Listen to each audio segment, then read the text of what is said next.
Ooh, Scott. Another thing is in tournaments. In tournaments, basically, you see, they start off, and they have the form of Tai Chi, like this.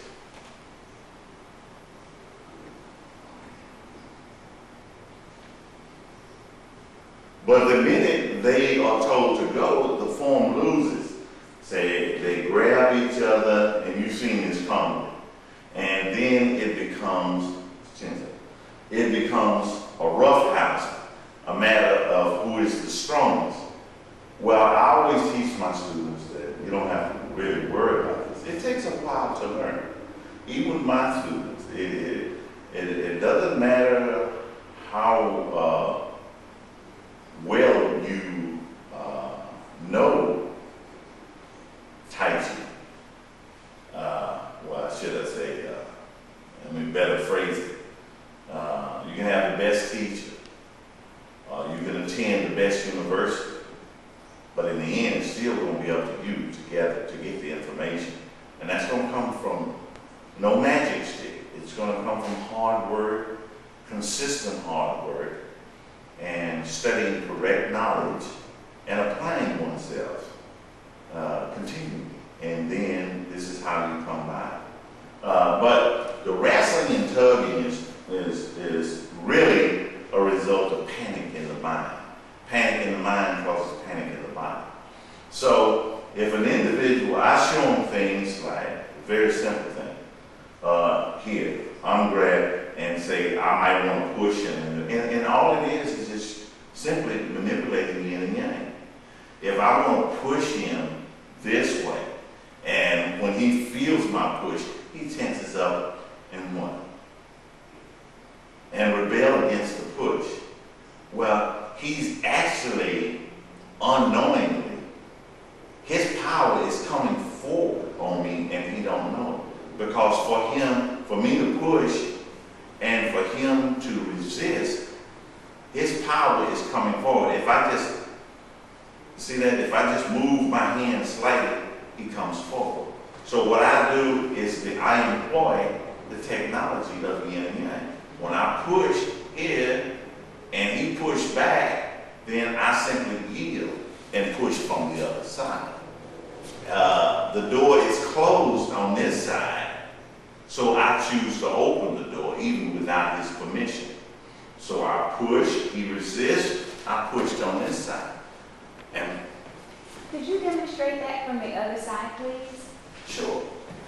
You want me to just do it from this side or change? Okay. If I push on this side, same thing is occurring. His resistance against me, I use pull. I say, well, since he want to push, I'll use the opposite of it. I'll use pull.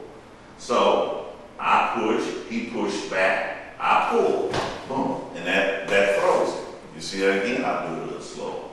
I push him to, all I want to do is push a little to find where he's resisting.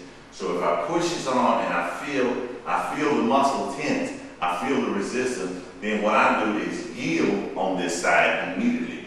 The moment he do it, I yield and pull, and he's thrown off. See, it's really not a thing that deals with so much physical strength as it is, it's a wisdom. It is a wisdom of manipulating force. Power and force is what yin and yang is. And this method is becoming sensitive to force whereby you can manipulate it. Okay, did you see that? Okay, if he's pushing me, what I want to do here when he begins to push me, come on, top. And he begins, so they can see it. You begin to push me. I give him just enough resistance where I can get pressure from him. Because if I give him no resistance, push. This is giving him no resistance. If I give him no resistance, then his power can't be realized. And I want his power realized because I want to manipulate him. So when he pushed, I give him just enough resistance in order to feel him. When I feel him, I separate his energy. I allow him to be successful on one side, and I go through the door on the other side. Simple as that. And if I choose to hold him when I feel him pushing, anyway, I just pull, which is the opposite of it. On one side, and I push through the other side. And it causes the explosion. See how easy it is? Very easy. You take this, you study this. It doesn't matter what style of Tai Chi you do. If you really study this and develop sensitivity to this, you can be really, really good at Tai Chi pushing. It's the feeling of pressure. When he pushes here, I can feel the pressure right here, particularly on my wrist. So what I do, I let him be successful. He pushes. So what? Yin happens on one end, yang happens on the other. So it looks like this. You see that? He pushed, he wins. See it? Push. You see that? He wins. We call this leading while walking away. It's kind of like the man thinking he's running everything. You know, it's only because the woman allows it. That's just a joke. Okay. All right.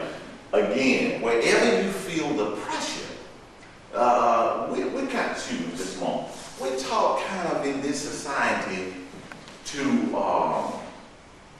wherever we feel pressure, we do just the opposite. We stiffen. We become wooden. It's an example I always give when I'm doing a workshop of an individual crossing the street, and the car is about 20 or 30 feet from us. Somebody screamed and said, "Look out for that car." Well, the person just panicked, just freeze. Just plenty of room, plenty of time to get out the way of the car, but rather than get out the way of the car, they just, and just freeze. And you see, what happens is, this is pretty much customary in the West. Whereas if you would just stay relaxed, watch out for that car, thank you, and speed up your walking. You know? Or watch out for that car, thank you, and step back on the curb. Simple as that, and you avoid being hit. Well, it's the same thing. The same thing with the pushing. When you're getting pushed, you don't want to give ground. You don't want to give ground. This is so many youngsters are being killed today in society because they call it a thing of respect and disrespect. So as a result, his pushing me, I don't want to give ground. I'm not giving up nothing, because yielding is looked at as something weak. Yielding is a power just as strong as advancing. What it is, the people are not conditioned to yield as being a power. This is why females in the society also equally are so suppressed and oppressed in a lot of societies. It's because